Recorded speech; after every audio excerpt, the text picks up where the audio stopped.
Bismillah, alhamdulillah, wa salatu wa salam, Rasulullah, sallallahu alayhi wa sallam. Assalamu alaikum wa rahmatullahi wa barakatuhu to everyone, inshallah ta'ala. I hope that you're well. And welcome all to the second edition of our new adventure, our weekly discussion with brother here in Bangladesh. And I think, if I'm correct, since we had our first discussion, brother now in Bangladesh has just been promoted now. So now head of operations for our global off-grid work. So a big responsibility, but alhamdulillah, he is the right person to do it. So this week, I thought we would focus, because we want to deal with the key principles of Heartseed. So we have a discussion and we begin to sort of break it down so we understand it, and also for those that are watching. And of course, this will go out onto our YouTube channel. So let's just recap then for everyone. So Heartseed, it's a global movement, and it came about through understanding that we are in a crisis of perception of how we see the world, right? That we're seeing the world not as how it should be seen. So that's how it sort of started. And then the first principle, which is the vital one, and it connects obviously to the whole deen, and why all of the prophets came, ending with the Prophet sallallahu alaihi wasallam, is about rewiring. So I use the term rewire, but we can discuss, about different terms. So today's discussion is I just want to ask, brother,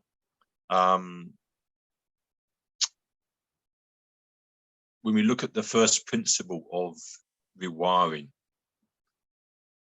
what does it mean to you? Bismillahirrahmanirrahim.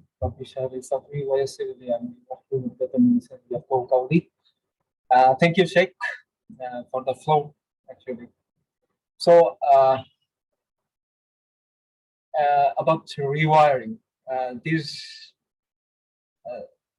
is a term, okay, we are using in Heartseed, our first principle. But this is not only a term, or specifically, I don't want to actually define it.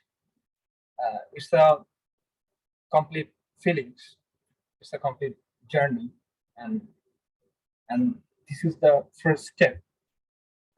A Muslim or a man or a human should start with. So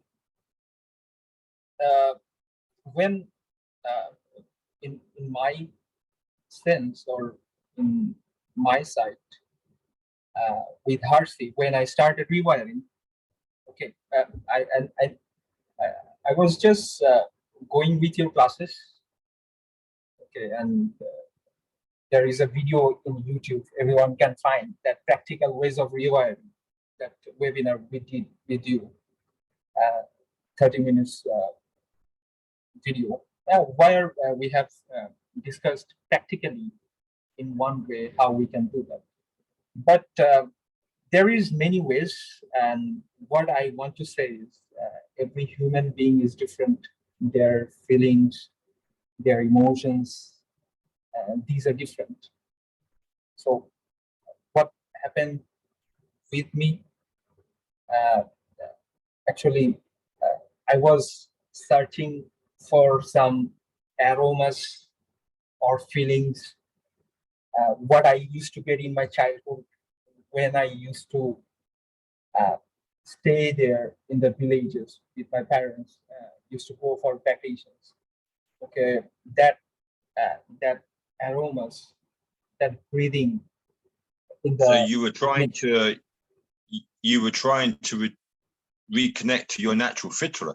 Yeah, I was trying to reconnect my natural fitra, and the way I saw it and felt it in my childhood, because that time my fitra was alive, and gradually with this system and social aspect, these things just it was covered, but again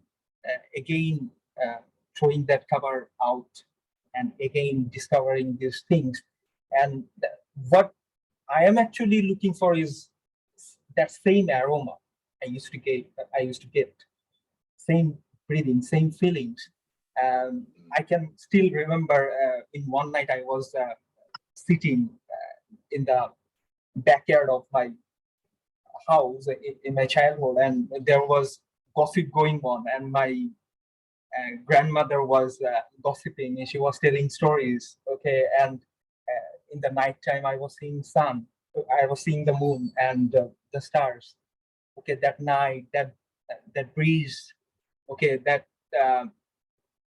it was like I can feel them with my 5 senses. Okay, I was trying to touch the soil. I was feeling it. I was breathing it. Okay, I was also trying to taste it. Also, that whole atmosphere. Yes, with 5 senses. With 5 senses, I was going through. So, what in my rewiring,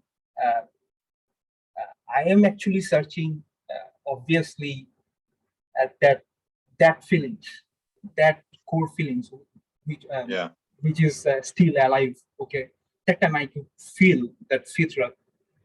Okay, that existence of God, and now, okay, with my knowledge and my age experience, now again discovering it.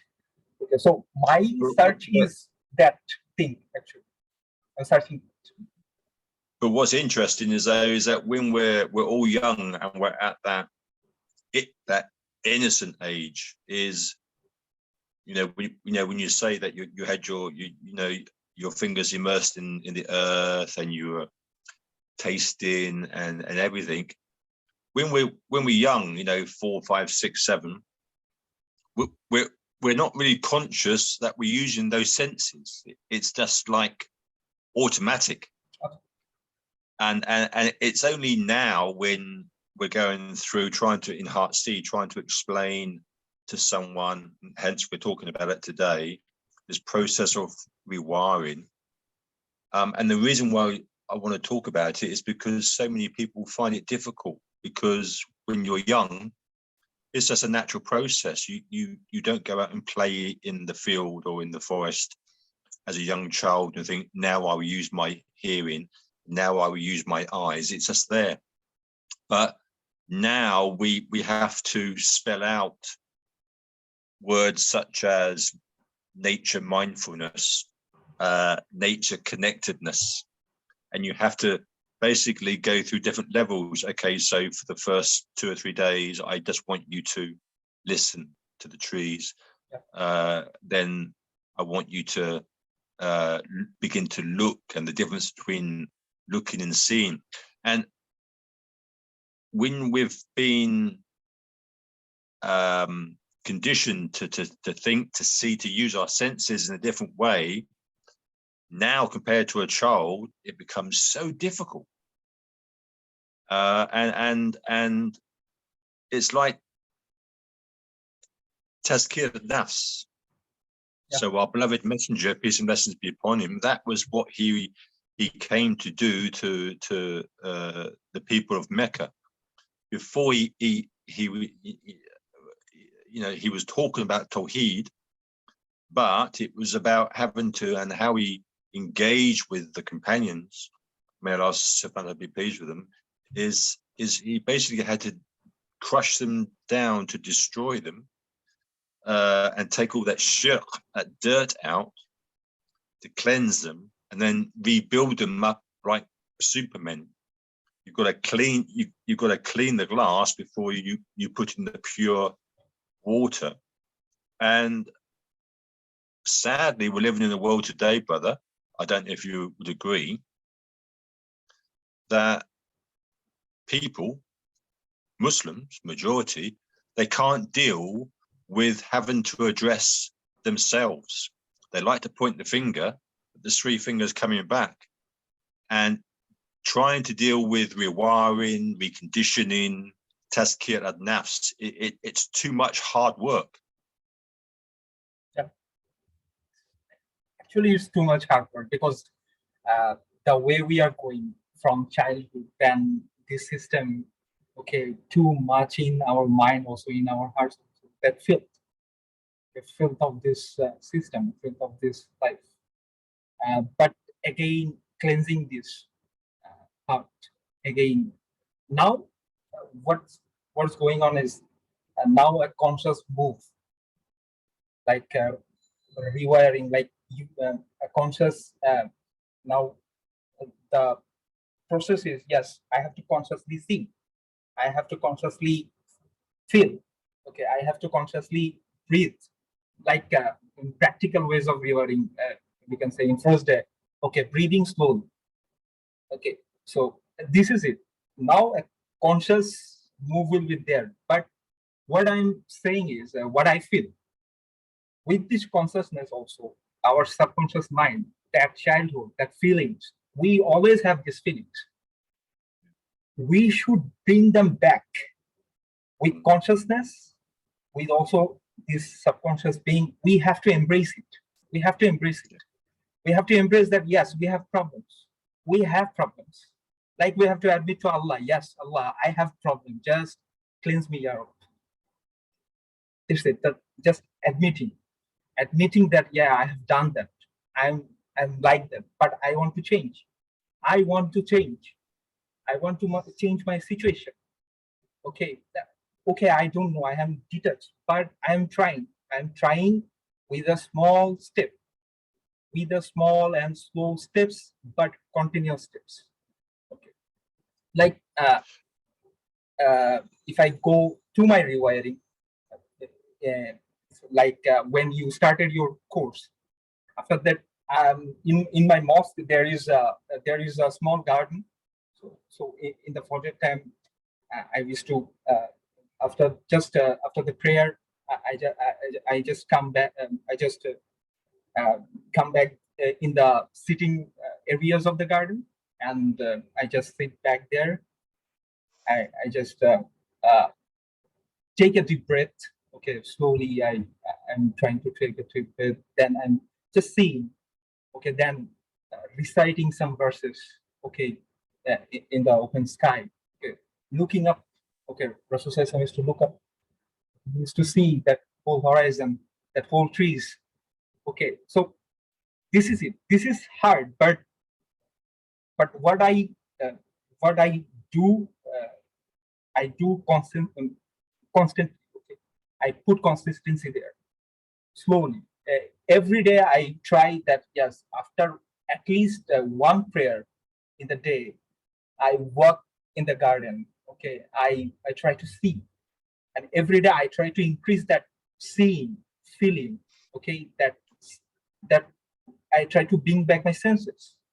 Okay, and I also try to remember my memories also. How I used to smell. How was the aroma? Can I get it here?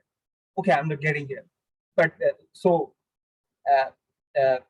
for that aroma, where I need to go? Okay, in the weekend, so I used to go for in the mountain areas, or where I can bring that back, the village feelings. But we should start from where we are actually.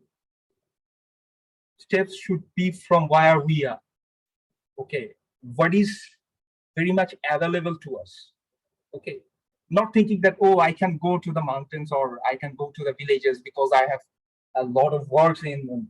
But every day with prayer, the way we are meeting Allah, okay, we are also meeting Him in the nature. Not only nature connectedness, also connecting with Allah, with His words. Okay. All that. So my next question is, and Alhamdulillah, I mean, your you're very fortunate that you can access the countryside and the mountains, alhamdulillah. But I remember on one of the courses that we did, there was a sister. In fact, it might have been two sisters that asked the same question, and it's probably the same throughout the world. And the question is, I live in the city, so and I've got no. So this is a sister speaking. I've got no access to the countryside, to a forest, even to a park. Has no garden. So how can, from your experience, how can we? What advice have you got to maybe not just sisters, maybe brothers who are elderly or whatever, who have no access to the natural world? How are they going to rewire? Okay. So I just want to start from the bedroom. Okay. From bedroom, from your laptop also, from your mobile phone also. You can see natures. Okay, you can hear natures. Start from there. Okay, start from there. Don't think this is not a step. Okay, start listening. Okay, again, gaining the natural fitra. Then look through the window. If you don't find anything, okay, just try to step in the outside of what in your walking distance. I think like cities like Dhaka in Bangladesh, which is a huge populated country, but and urbanization is in rise and rise because we have to accommodate peoples. Okay, we have to cut down trees. But here also in Dhaka, I find trees in every street. We can find that. Okay, so I have to just find a tree, at least one tree, near to me, or in the rooftop also. You can have a small garden. Okay, small garden, a small species. Like in my roof, I have only 3 or 4 plants. Okay, I'm just trying to raise them from their beginning and trying to raise them. Okay, so start seeing you can start also, yes, bringing them in your veranda or in your windows also, or in the rooftop. Okay, start from there. Start with a small tree, or okay, start seeing them. Okay, try to see them. Okay, how they're growing up. Okay, in the roof also you can see that how they are actually accommodating themselves with sunlight and other things. Okay, try to look at them, and then if you can do it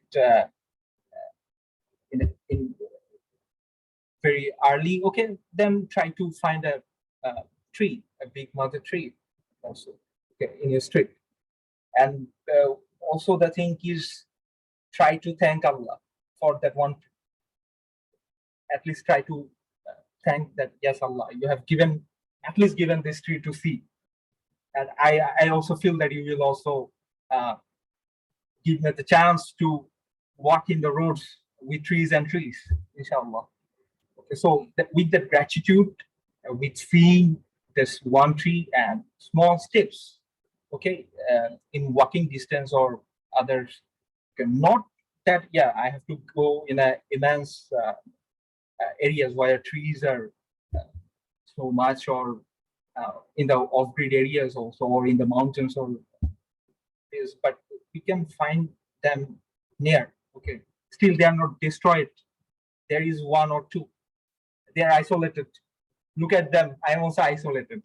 Okay, talk with the tree that, yes, you are isolated. I am also isolated. So we need to change. And I'm just thinking as well that if you do have a small plot of land, or even what we say in the UK, a small back garden, and it's something that we can discuss in later weeks, inshallah, is maybe you don't have access to the nature, is if you then could start to plant your own produce, vegetables, flowers, then that is your opportunity then to connect to what you're sort of growing, you know, your own vegetables and flowers for you know, pollination. So that's another area that you could explore, even if you haven't got an area of ground and you live in a high-rise apartment. You can still get, you know, tubs where you can put plants in, etc. So we can discuss that in other weeks. Of course, we mustn't forget that Iblis, A'udhu Billah, his strategy as we come towards the end of times now, is he has to quicken his thinking process up and adapt his ways of knocking insan off the straight path. And we've heard the term globally now. It's about winning hearts and minds, and you know, and before in Heartsea we can try and reach out to explain what Heartsea is about. We have to start with the with the rewiring to address our thinking process, our sight, which hopefully would affect our heart, because it's the heart, isn't it, that will be the only thing in front of Allah subhanahu wa ta'ala which will help us, the qalb salim. But shaitan, he's using that same strategy of divide and conquer, and that's globalization, that's colonization. And I think we have to be careful when we go through this process of rewiring. So we go back to childhood, and we wasn't thinking about, I'm using my eyes, I'm using my hearing, I'm using my taste. It was just part of it. It was a collective process. That I think we have to be careful is we make that intention. I'm going to go through this nature connectedness. I'm going to start to go out and use my eyes first. Is once shaitan knows you've made that intention, I guarantee you he's going to latch on to you and his soldiers, the shayateen, and do what he can to deflect you. And the student was asking me a question this morning from Malaysia. Is it okay to go out, and we were talking about this, is it okay to go out into the forest with the purpose of rewiring, wearing headphones and listening to the Quran? What's your view on that?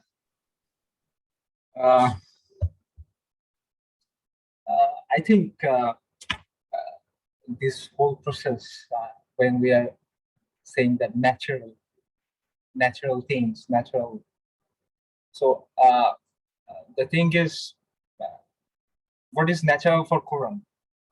It's not only listening, it's also in hearts. From hearts we recite. Okay, we also see that, like for small trees also, Allah is saying that, yes, from the seed I'm just growing it with the rainwater. The way he is discussing about the whole process, whole cycle. Okay, so I'm just hearing, like I'm just using a artificial thing. Just, but that time what's happening is, yes, I'm just hearing. Okay, I'm just hearing. I can't hear the whole area. The thing I feel is, okay, just recite from your heart. Okay, what you're reciting, try to see that. You can see that. You can always see that, like Surah Ibrahim, that ayah 24, ayah number 24, that good tree is like a good word. Okay, now say it. Say a good word, like La ilaha illallah Muhammed Rasulullah. Say it from the heart. Feel it, what you are telling. So see the good tree also. What is this good tree? This is a strong root.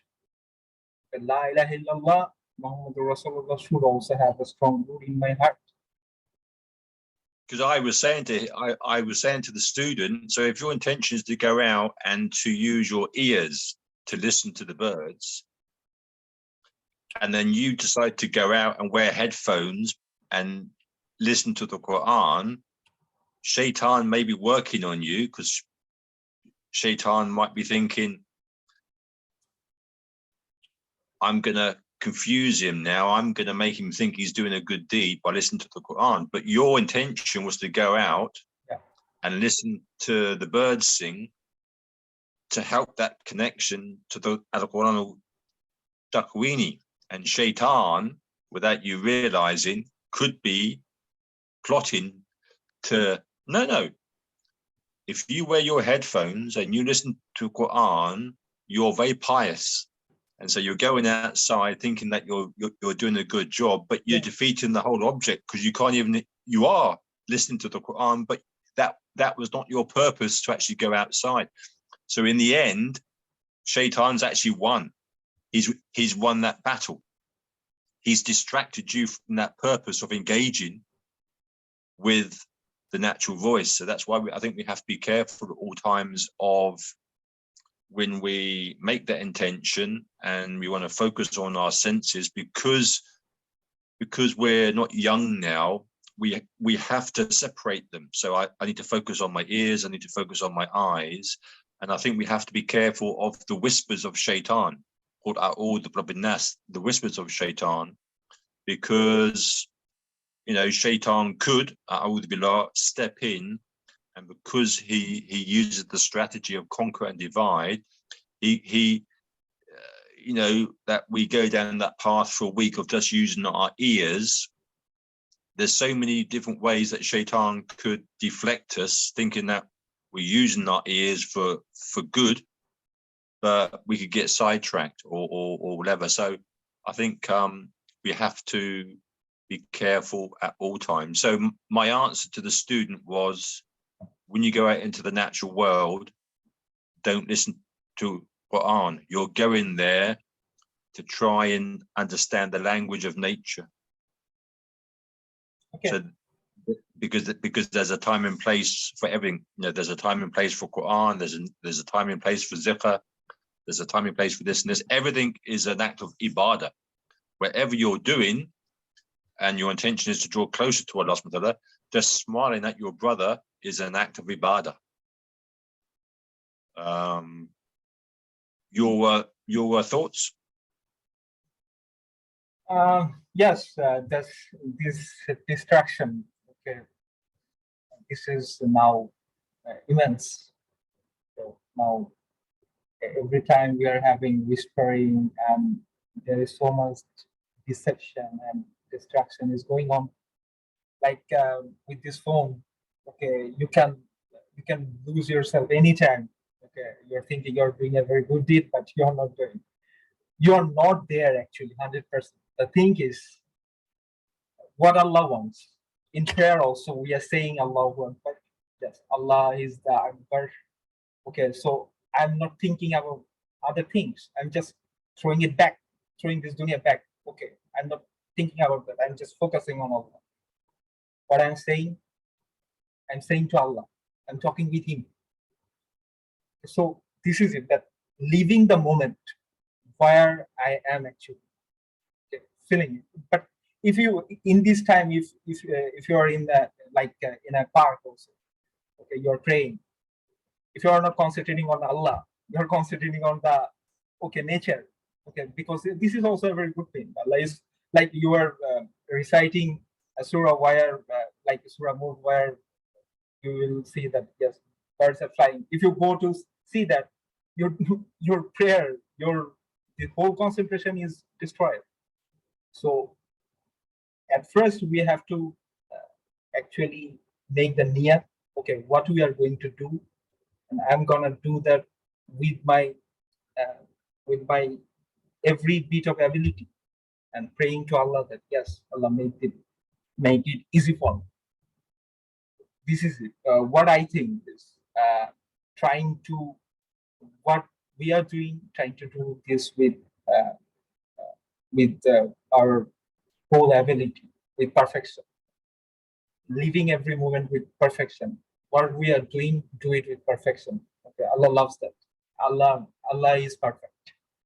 Okay, so Allah loves that. To see, yes, we are trying to do whatever we are doing with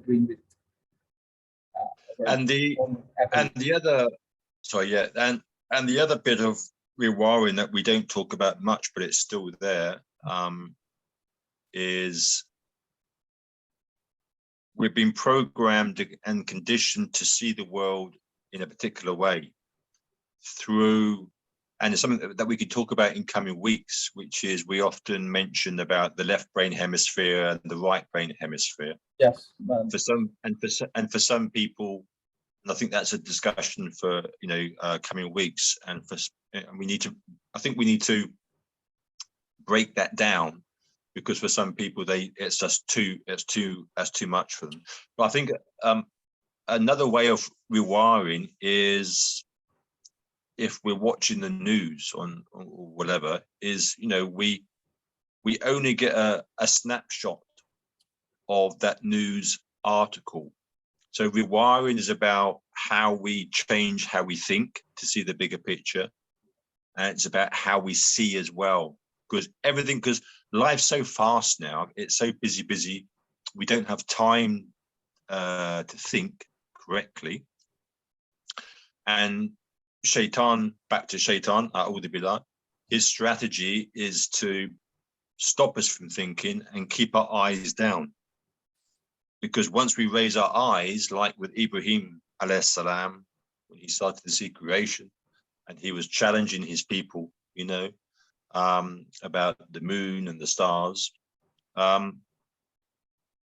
that Shaitan knows that if we just raise our eyes, then we are connected to the ayah, to the sign. So Shaitan's plot is, no, I'm going to make sure that you keep your eyes down on the iPad, the iPhone, social media, the mobile phone. Keep your eyes down. And so we've become conditioned. You just look, everybody in the city, everybody on a bus, everybody on a train, everybody on a tube is looking down. Nobody's looking up. You can sit in a restaurant with your wife and your husband. No one's talking. Everybody's looking down, and so this has become the new sort of ibadah, a'udhu billah. So I think another way that we can train ourselves is, if we see a news item, a news article, and it's of interest, or it doesn't register, it sends alarm bells, because they give you a snapshot of an article and then they move on to another article, is to go back to that article and start doing your own research. So you're actually working on your brain, and you're using your eyes as well. And of course, that leads on to other discussions, which is about the polymath and all that sort of stuff. So what do you think about tuning into media and trying to use that as a way of rewiring? Yes, like media, when you are reading also a book. Okay, book is a very big thing. I think you have to go through a subject or thinking. But if you go through an article, only an article, okay, and you think about that, what this is saying actually, thinking about that, and at least dedicating some time for that. Yes, in this whole day, actually, I will try to think. This much time, I will only try to focus on thinking, okay? Because thinking that we are talking about systems thinking, this whole process, and Allah is also saying that we should think. So this is very important, because Allah is telling. So we should give some time. Okay. Also, when we are also reading Quran, what we are actually reading, at least think about an ayah. Allah is saying that. Okay, at least think about that. So this is it.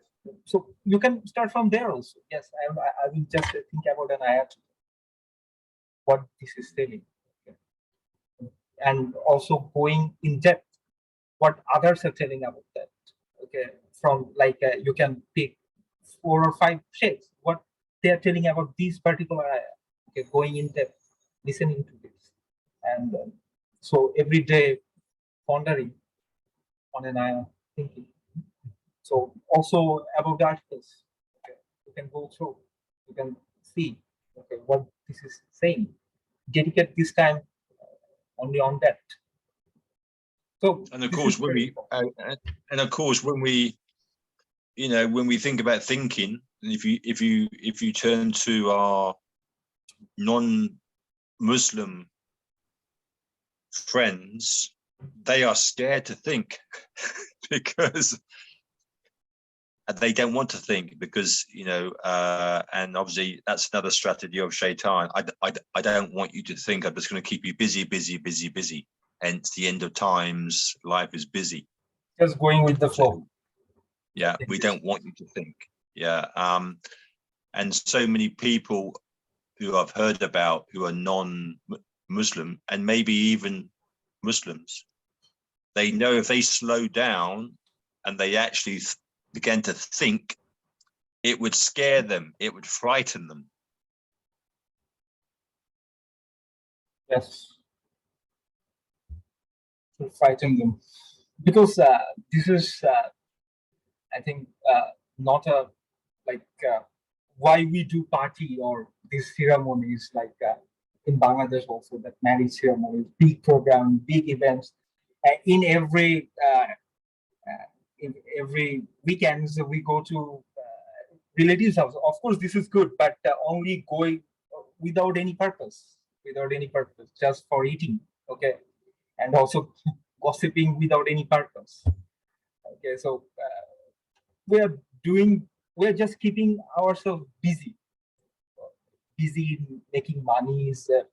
Why we are keeping ourselves busy? There is a reason, because we don't want to. Maybe we are escaping from something, from where we can escape. Okay, we know that that thing is waiting for us. This will end. This life will end, but we don't want to think about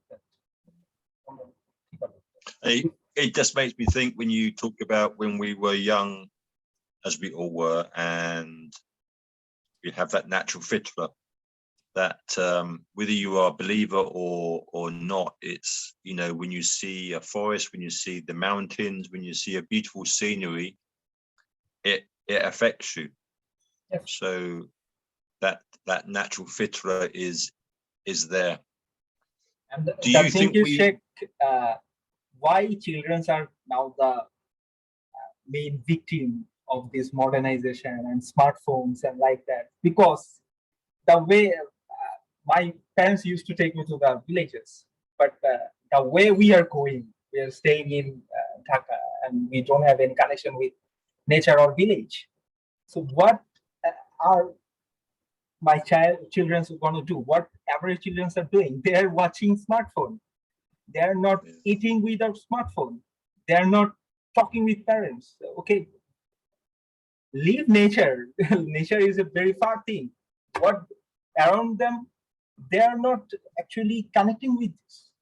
So what will happen to this type of children when they will grow up? And that's what I was talking about the other week, that